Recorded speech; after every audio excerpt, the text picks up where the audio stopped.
Hi, everybody. This is the Practical Woodsman podcast. I'm Rut, the creator and host of the Practical Woodsman. That's right. It's my genius which has brought this all into existence. This week, we're going to be talking about some 2,000-year-old seeds that were found and grown. Yeah, they're growing right now. It's an amazing story. Going to tell you how my shopping for gear, my attitude towards gear, and the time I spend investigating and comparing before I buy has changed over the years. You might find that interesting. And finally, to wrap things up, I'm going to tell you a true story about an eagle in Philadelphia. No joke. When I lived there, and it's kind of comical. So I hope you'll enjoy this show. Stick around. We got to do the musical introduction first.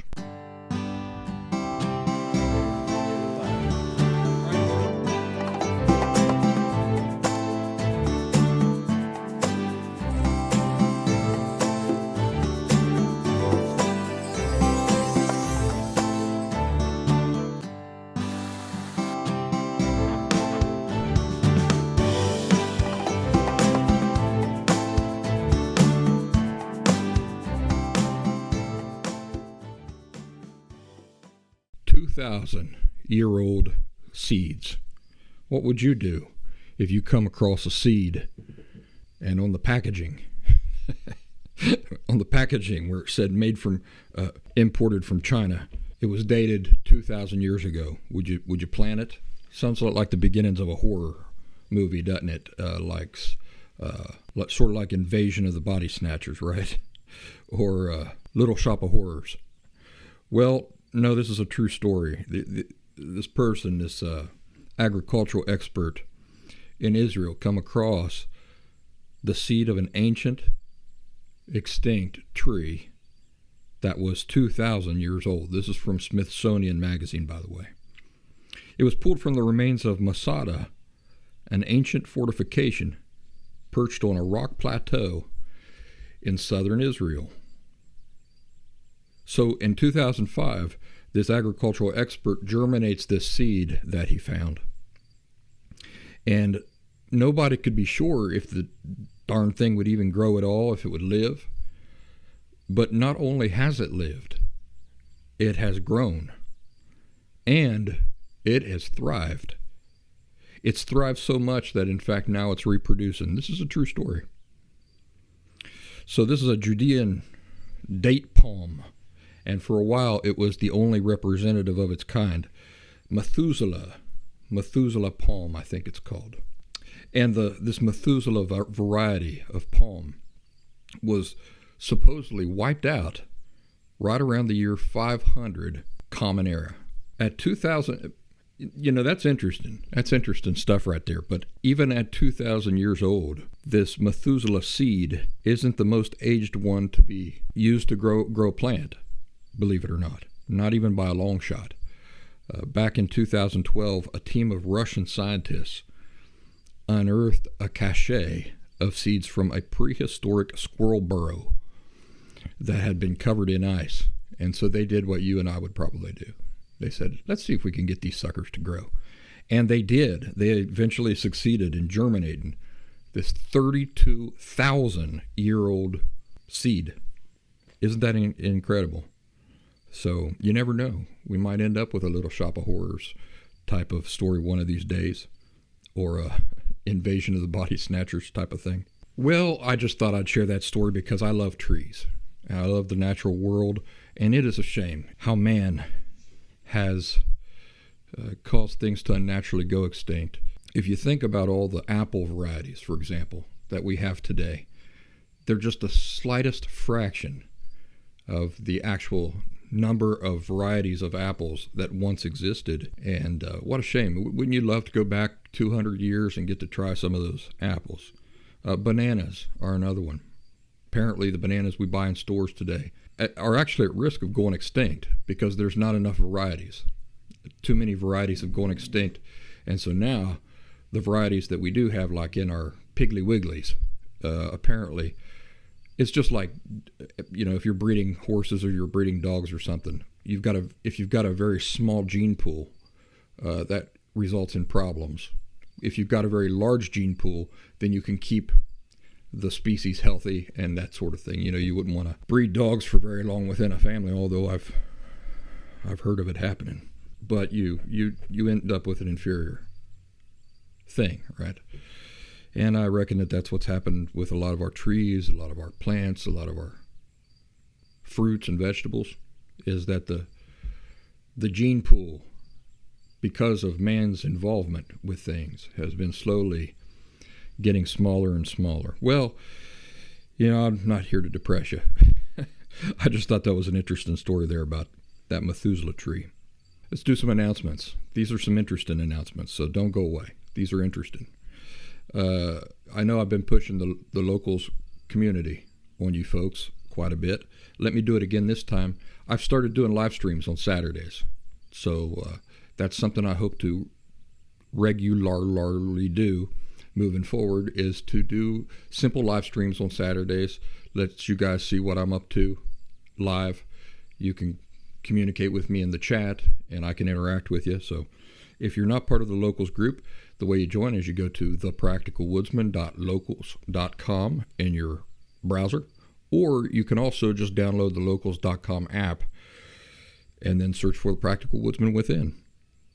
I noticed recently that some folks took some time to leave some negative reviews on the show, and that's everybody's prerogative. But it's interesting, isn't it, that people who are critical seem to be a lot more willing to set aside time out of their life, time and energy to be critical. They'll jump through lots of hoops to make sure that their criticisms can be heard. And again, that's everybody's prerogative. But if you folks who enjoy the show out there, and I don't annoy you to death, if you'd like to counteract those negative reviews on Apple Podcasts, that would be fantastic. I'd really appreciate it. One feller on there, he sure had a hair in his biscuit.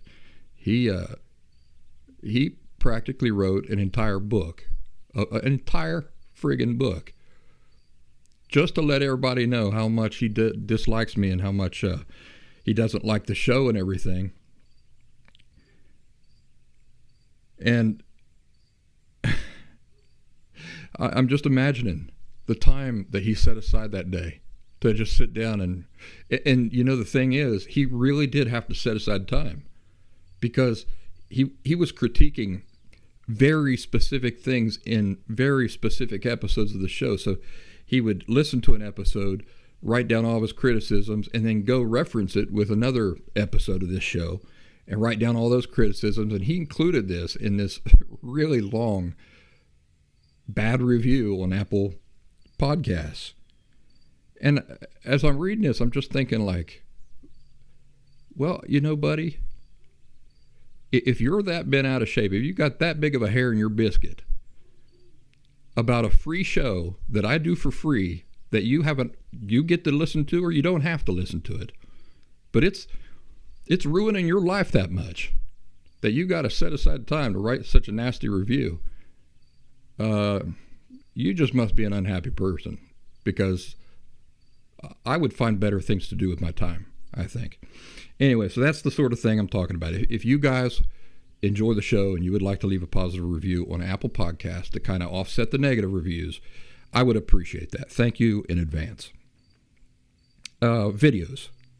I've been doing some videos that are not, they're just not conducive to an audio-only format. So this is the podcast, obviously, that you're listening to or watching right now. But I have different types of shows. I have this podcast that you're listening to, which is designed to be enjoyed by people watching or listening. You don't necessarily need to see what I'm doing. You can just listen to me, and that's that. But then I also have these shows that are called Adventures, and this is just me and my time in the woods. And then finally, what used to be called video briefs, I've changed the name of those to exclusives. So exclusives are things that are specifically for a video format. I can't. These are just things like that I'm working on for myself, curious about for myself, experiments that I'm doing for myself, new gear I'm trying out for myself. And so those will be called exclusives. They used to be called video briefs. Ain't gonna call them that no more.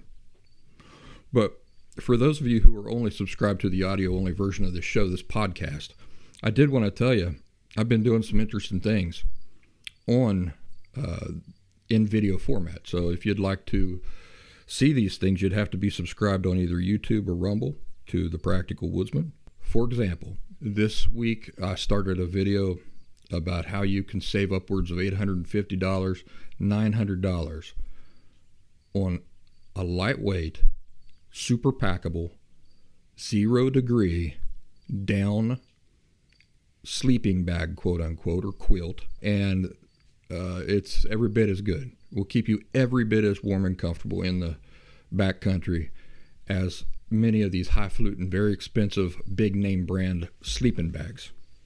So if you'd like to see that, please subscribe on YouTube or Rumble.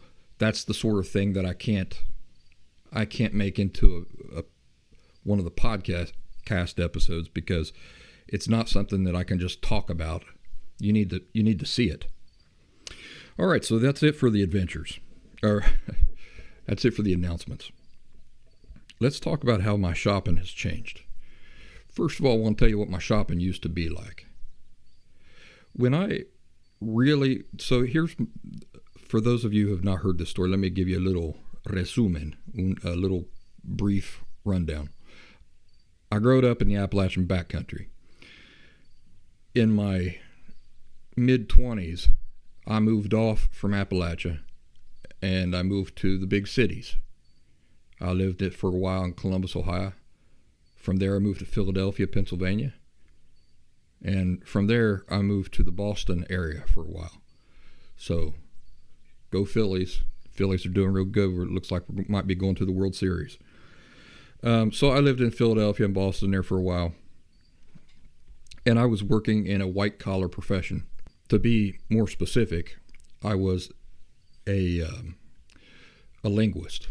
I was a Spanish medical interpreter in the medical field. So I was on hospital staff in these major cities and working as an interpreter for Spanish-speaking patients and for the hospital staff. I was living a very cityfied life there for a long time, but of course I needed my time in the woods. I began to miss it because every day of my life growing up was spent in the woods, in the natural world, nose right up to the natural world. And so it didn't take me for very long living in the cities to begin to really, my soul felt empty. And so I started looking for a way, back when I was growing up, we lived on all the property, thousands of acres that I could get lost in. Living in the city, things were different. I couldn't just walk out my back door and get lost in the mountains. So I started looking for a way to get that need filled. And that was when I started looking into backpacking. That was about the time. So that was around 2006 was when I started thinking about, I can't drive, because it would take me 9 hours or more to drive home to Appalachia from Philadelphia. So, my childhood woods were always there. But that, I couldn't always do that. I couldn't always just take off, drive back home, and be in the woods that I grew up in. So that was where backpacking really started coming in handy. That's where I kind of started thinking, man, I don't need to go back home to be in the woods. I can work in the city, live in the city, and then about 4 hours any direction be lost in deep wilderness.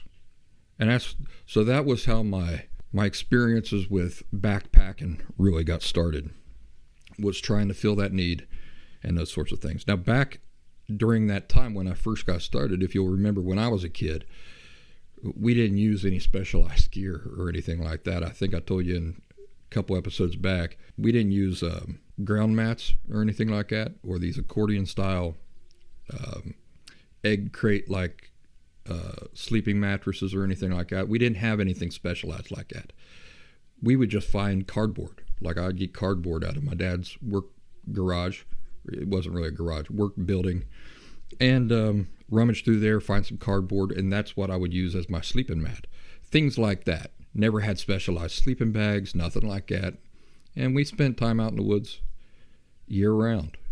Freezing temperatures, sweltering temperatures, didn't matter. So without any of the specialized gears, we just went out and did it. So when I'm living now in the city, I'm making pretty good money. I start researching into backpacking, start researching into these wilderness areas. Now this was going to be different, right? Because instead of being in a large wilderness area that I'm completely intimate with and familiar with, now I was going to begin going into these wilderness areas that I had no experience with whatsoever. So there were things I had to learn about that. But there at the beginning, when I started buying gear, one thing I did that I imagine lots of folks do when they're getting started is I obsessed about researching the gear, making comparisons between gear, and really, really being very particular about the gear that I was going to spend my money on. For example, if I was going to buy a sleeping bag, I didn't just look up sleeping bags and buy a sleeping bag. I spent weeks researching sleeping bags. I wanted to know exactly the perfect sleeping bag for me. The sleeping bag that was going to, define my experience out there. I would compare prices. I would compare materials. I would compare weight. I would compare who they're being made from. And early on there, that was a big deal for me. For example, Marmot, I was particularly fond of Marmot, Mountain Hardware, these types of brands. And I spent all kinds of time, and it was fun. It was fun to do it. That's probably why I did it. It wasn't grueling investigative work. It was really fun, educative work, right? Doing all this research on the internet about sleeping bags, doing all this research on the internet about soft shell jackets, doing all this research on the internet about this and that. Every piece of gear I spent weeks and sometimes even months researching and really thinking about it before I pulled the trigger and purchased some type of gear. Well, to cut to the chase, what I want to tell you, if you've been in this game for a long, long time, or if you ain't, is that you don't have to do that. I don't do that anymore. I don't spend all that time and energy fretting about the minutest specifics about my gear. My recommendation, and we're going to talk about why that is here in a second, but my recommendation to you today, as I sit here, is don't worry about it. Don't fret about it. For example, if you want a kettle, look online, find a kettle that looks good to you, buy it, use it. That's the most important thing. Just get a kettle and start using it. The reason why I say this is because, that was 2006, right around there, 2006, 2008. Those were the years that I was really getting started in doing these things. So much changes so quickly that, and here's another thing to consider. Gear wears out. I don't care what it is. It wears out. And hopefully you're going to be doing this for a long time, right? So don't go into the thing with the mindset that, for example, this flashlight is going to be my flashlight for all time. I'm going to pass this down to my grandchildren. Most likely that is not going to happen. Now, with some things, it will happen. For example, I've got a mug. It's the Crusader cup that I've raved about in the past. And, that thing, it's a tank. I absolutely can see that being passed down to my grandkids. But that does not mean that it can't get lost, it can't get broken, that my grandkids are even going to want to use it, that every time I go out, I'm going to want to use that particular mug. I, for one, like getting out there and experimenting with different things from time to time. Yes, I do have my favorites. But, for example, I got a kettle last year that I just raved about to you guys, and I still love it, but I think I found one that I like even better. So there's a perfect example. As much as I love that kettle, I think I found one that I like even better, that does things even better and does more things for me than the kettle I was just raving about last year. That's the type of thing I'm talking about. You spend so much time worrying and fretting about getting exactly just the perfect kettle, and you get what you think is the perfect kettle, and a year goes by and there's a better one.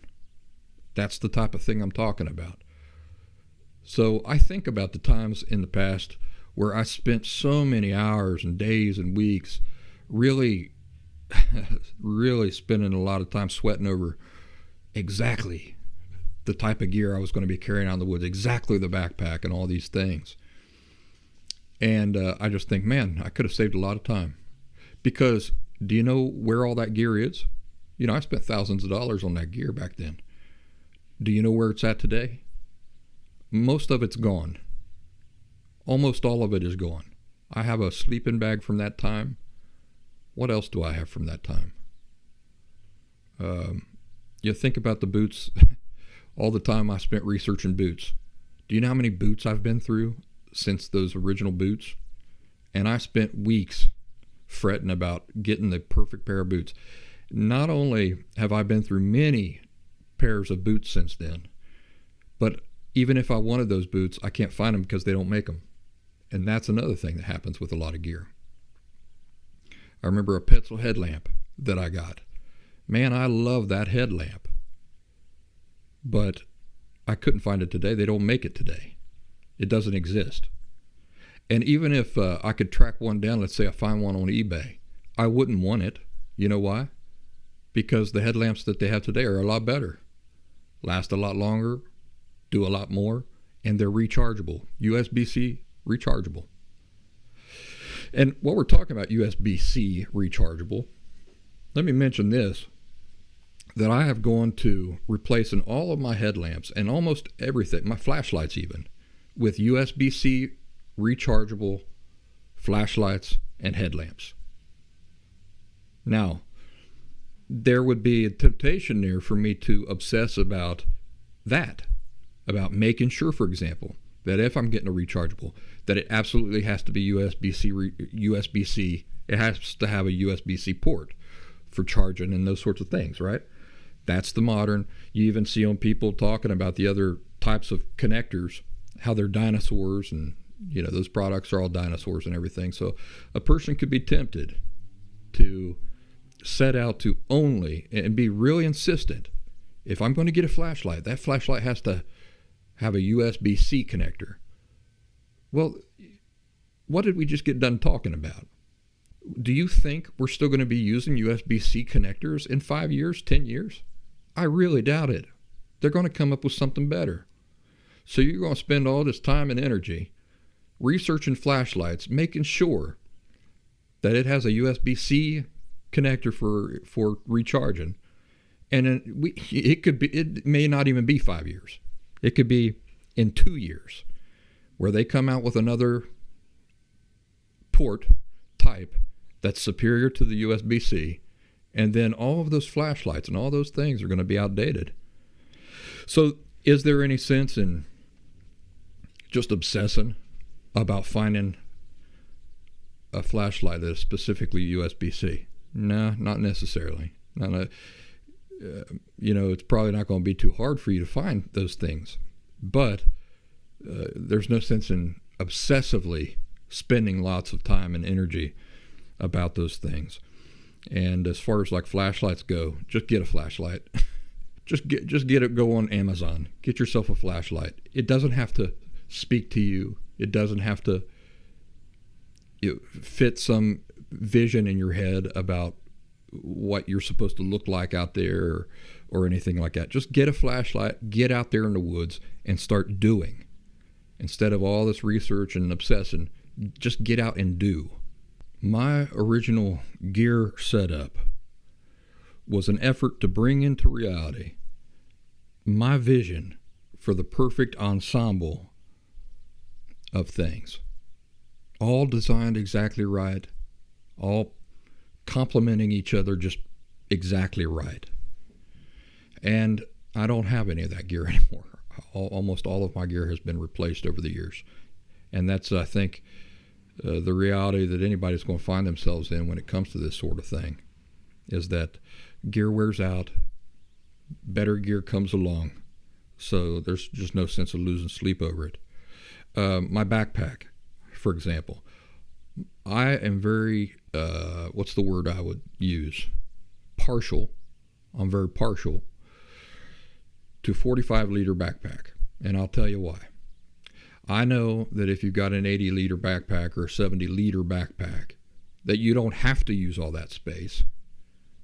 But what happens is that when you've got that space, you end up carrying things that you don't need to carry, and that if you had less space, you would find a way around carrying that. You are more inclined, if you have that space, that type of space, you are more inclined to carry things that otherwise you could do without.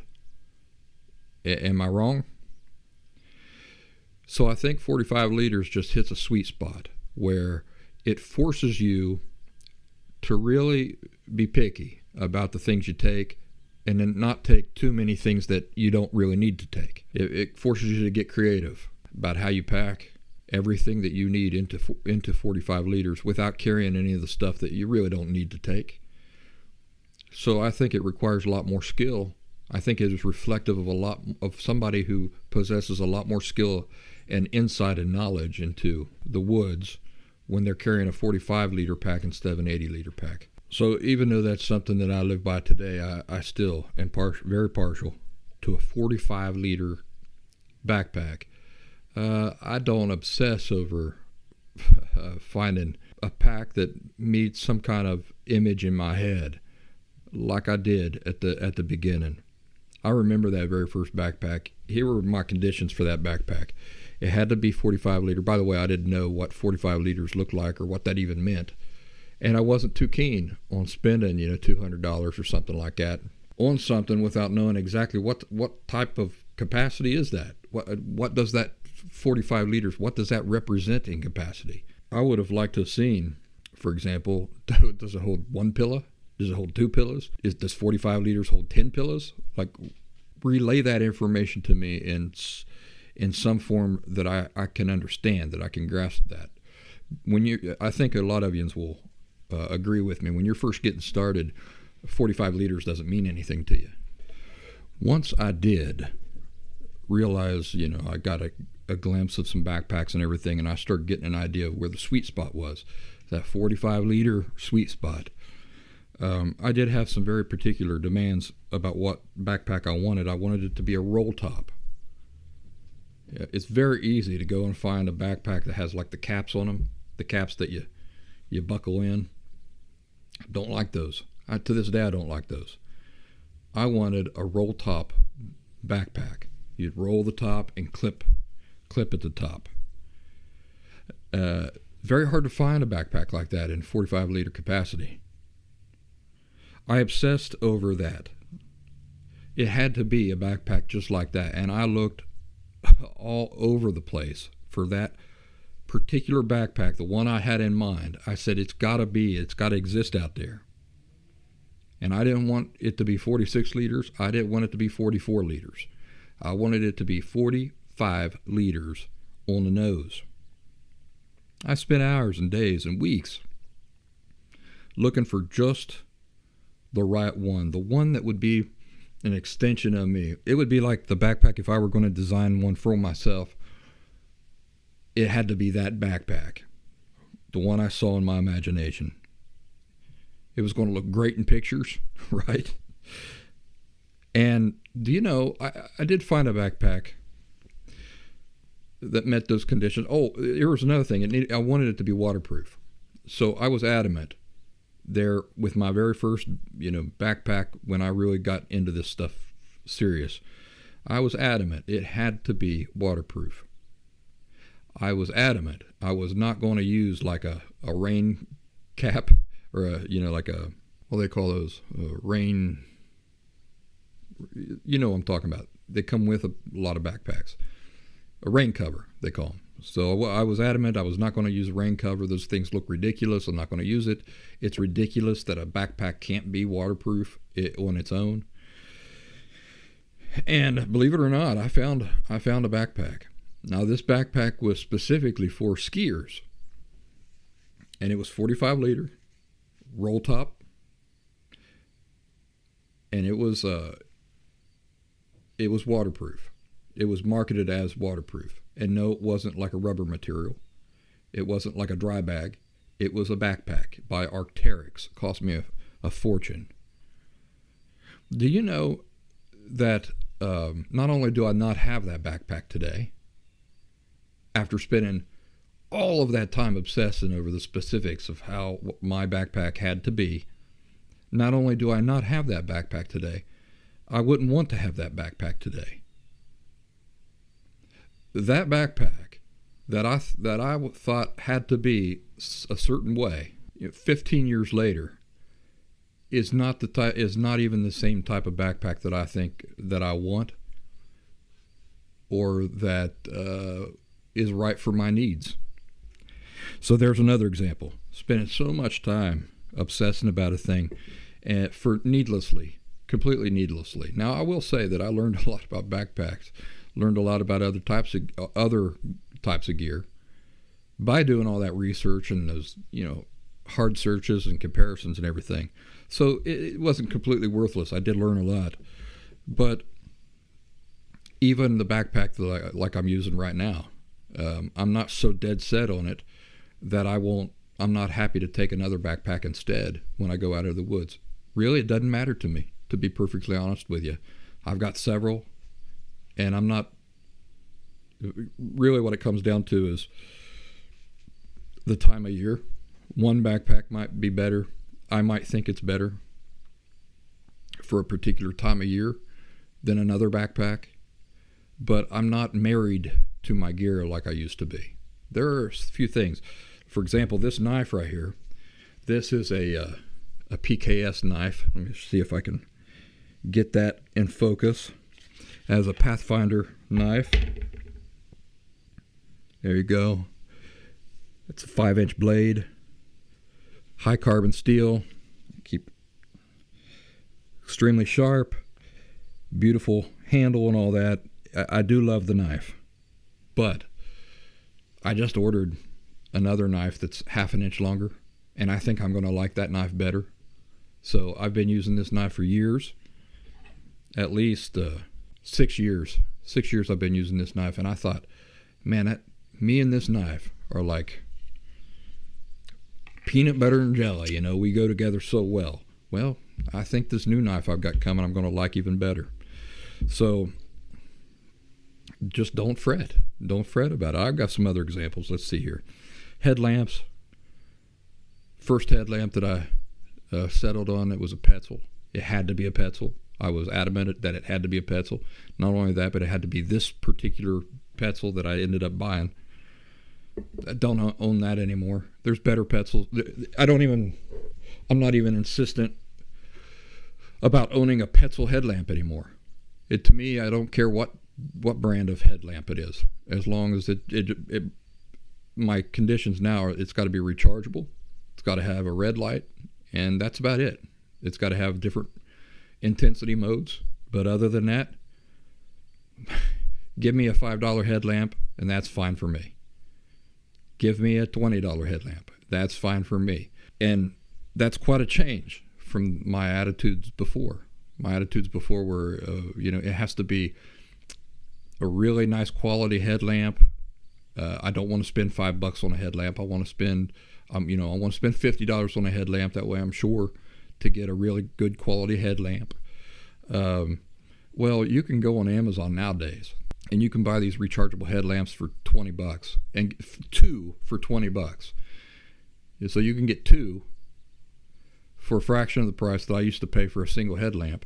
And those headlamps, those Petzls, I had to buy AAA batteries. I had to have tons of AAA batteries around in stock here at my house all the time. Had to have spare batteries out in the woods all the time. And now with these rechargeables, it's just made those completely irrelevant. Like, all the time and energy that I used to spend obsessing about which headlamp am I going to buy for my backpacking kit. I don't even use them anymore. They're not even that important to me anymore. I mean, I don't want a piece of junk, but that's what I'm saying, is that for $20, $10, you can get rechargeable headlamps now that have all those features that used to be reserved for really high-end headlamps. Now you can get them for next to nothing, and they're not junk. You can get really quality headlamps for $10. So there's no reason for you to be spending time obsessing about which one do I need to get, which one do I need to buy. Just find one and buy it and take it out there. Remember what I said. Instead of obsessing about the gear, just get some gear and go and do. You will learn. Oftentimes the gear is the least important part of being out in the woods. Wouldn't most of you agree? Wouldn't a lot of you agree? Your gear is probably the least important part of being in the woods. The most important part is being in the woods. So I sure do love gear. I love talking gear. I love comparing gear, especially things like water bottles and mugs and kettles, shelters. These are things I'm always really interested in, seeing what's available, what possibilities exist with those sorts of things. And when I do find a mug or a kettle or a shelter, I like to be able to use them for many years. But as far as obsessing about them endlessly before I make a purchase on one, I don't do that anymore. This video I just did about saving $800. I could go out and I could buy a Marmot 0 degree down sleeping bag for $800, and I'm sure it'd be very, very nice. But being perfectly honest about it and perfectly practical about it, since this is the Practical Woodsman, do I absolutely need to spend $800, or are there other options that will do the same thing? Maybe not as flashy, maybe not as shiny, but are there other options out there that will do the same thing? If you watch my video on YouTube about, what's the title of that video? Let me pull it up. Let me pull her up real quick so that you guys can find it. And I'm sure those of you who are watching this, I'll flash an image of that video across the screen. 0 degree Fahrenheit down sleeping bag, dirt cheap. If you find that video, you'll see that I have a solution for that. $75 it will serve the exact same purpose in the same way that one of those $800 or $900 sleeping bags from Marmot or Arc'teryx or any of these big name brands will do. Soft shell jackets. I had one. It was a Mountain Hardwear. It was my first soft shell jacket specifically made for backpacking. And I loved it. It come right down to my belt. So right down to the top of my belt or the top of my waist. And I love that. It's so hard to find a soft shell jacket like that. Most of them extend down below because they think you want to keep snow out and drafts and everything. And, there is something to be said for that. But I like the fact that this Mountain Hardwear soft shell came right down to my belt and stopped. It made movement and working around camp a lot more comfortable for me. Like I don't like the jackets that extend down below my belt because it kind of obstructs movement and stuff like that.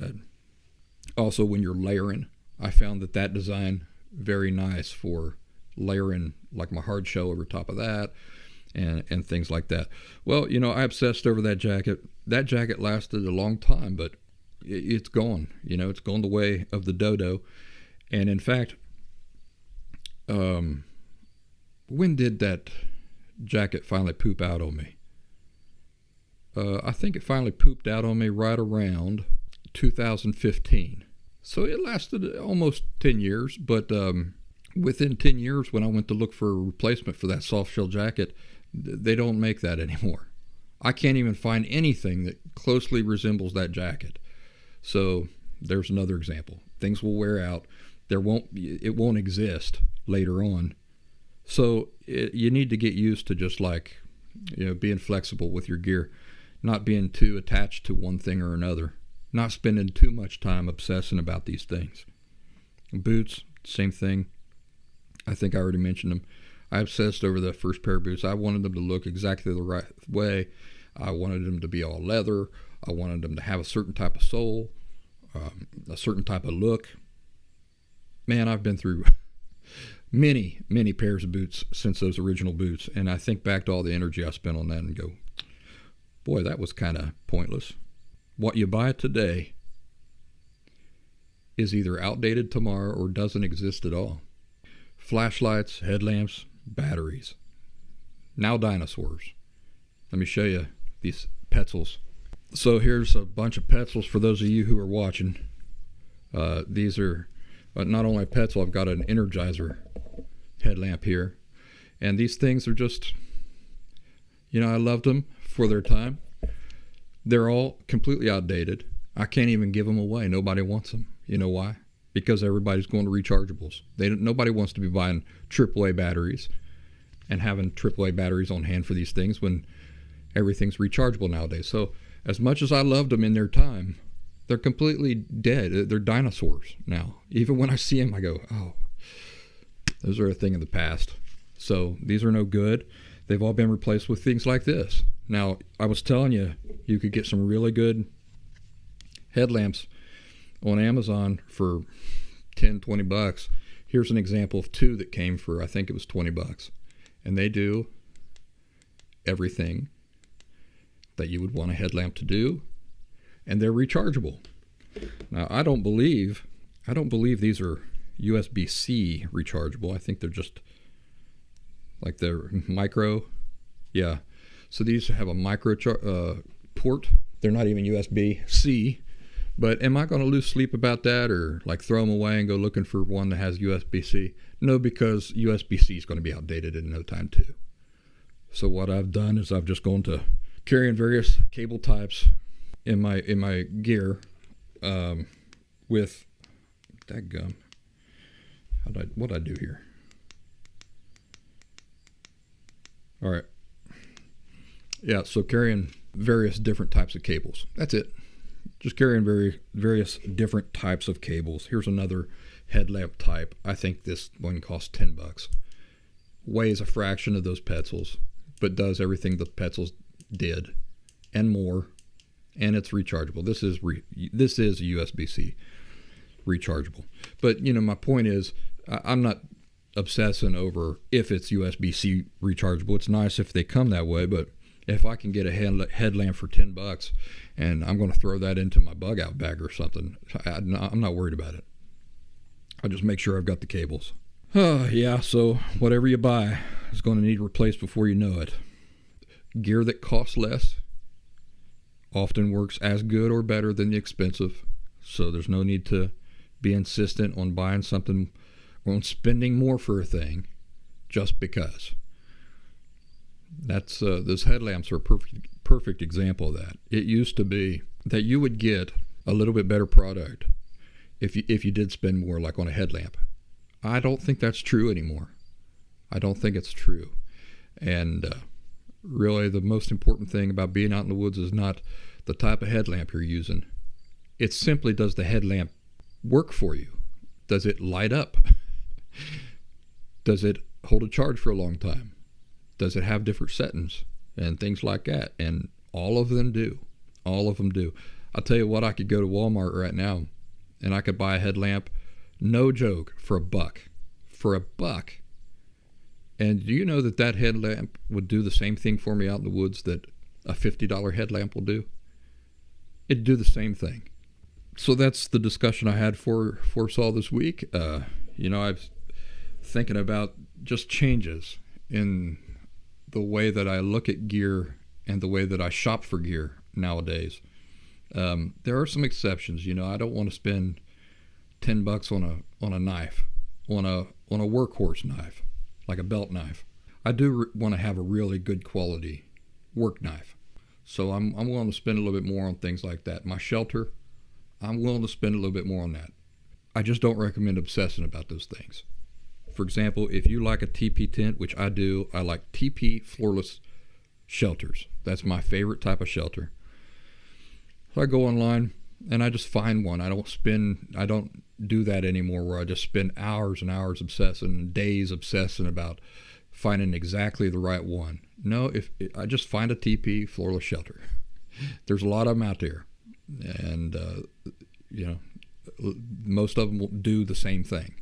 They work the same way. They do the same thing, and also the simpler things are. I like doing things in the simplest way. I like my gear to be simple. The more complex gear is, the more I tend to avoid that type of gear. I really like the simple. Now, I promised I'd tell you this story about an eagle. When I lived in Philadelphia, I had a friend there, an older friend named Ozzie. He was Argentinian. So he was a fellow from Argentina, older guy. And a real interesting feller. He would go off, he would start telling you stories. You could see he'd like go into his head, and he'd be telling you something that happened like 30 years ago. And it is almost like he's talking to himself. So he wouldn't provide necessary context for you to like really understand why he's telling the story or anything like that. And he did this often. But there was this one morning where I went to Ozzie's house, and I was talking to Ozzie, and he starts down this road of like kind of telling a story. Like I'm not sure if he's talking to me or if he's just relating the story out loud to himself or what this is, but I caught glimpses of it here and there. My mind was on something else. But he starts talking about this eagle with a snake in its mouth. And he's going on about this eagle with a snake in its mouth and this and that. And I said, wait, Ozzie, what are you talking? Remember, we're in Philadelphia. We're not out in the woods. We're in Philadelphia. Now, granted, we're in the suburbs, but we're in Philadelphia. I'm just thinking, he must be talking about something that happened a long time ago or something. I don't know why he's talking about. And he's going on about this eagle. Flew off with a snake in its mouth, and then he never saw it again and those sorts of things. And I'm thinking like, okay, whatever. Maybe this happened in Argentina. Who knows? I don't know what he's talking about. So I do my business there with Ozzie. I say goodbye.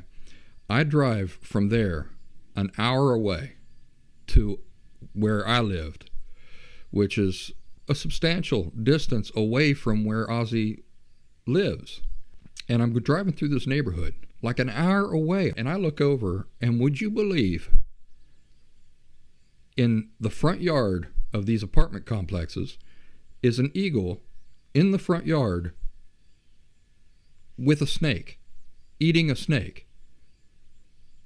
Now, the reason why that's so incredible to me, to this day I can't believe it, what are the odds that Ozzie would see an eagle, grab this big old snake, and be fighting with this big old snake, and then he's going to tell me that story.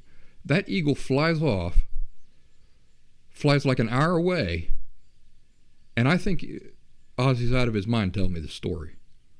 And then I drive off, and randomly, completely randomly, drive through the neighborhood where that same eagle has landed with that same snake. Now, if you're in a small town, small community, you think, what's the big deal? Philadelphia is enormous. There are so many directions and places I could have gone where that would have taken me anywhere but where that eagle was. And here, completely by coincidence, I end up driving right into a neighborhood where that eagle has decided to go. The eagle that Ozzie, the same eagle that Ozzie was rambling on about like an hour earlier. And there's that eagle with that snake. I couldn't believe it. And here, when he was talking to me, I was thinking, I don't know why he's talking. I don't even know if this is a true story or if he's just telling me a story or what this is. And then like an hour later, there's that eagle. I couldn't believe it. So there's that true story about Ozzie and the eagle in Philadelphia.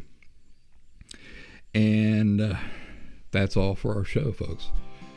I hope you've enjoyed this episode of the Practical Woodsman podcast. If you're not subscribed on YouTube or Rumble, I hope you'll do that. And I also hope you'll join us over there on our locals community so we can enjoy each other's company there with doing live streams and having conversations like this throughout the week. Take care, guys.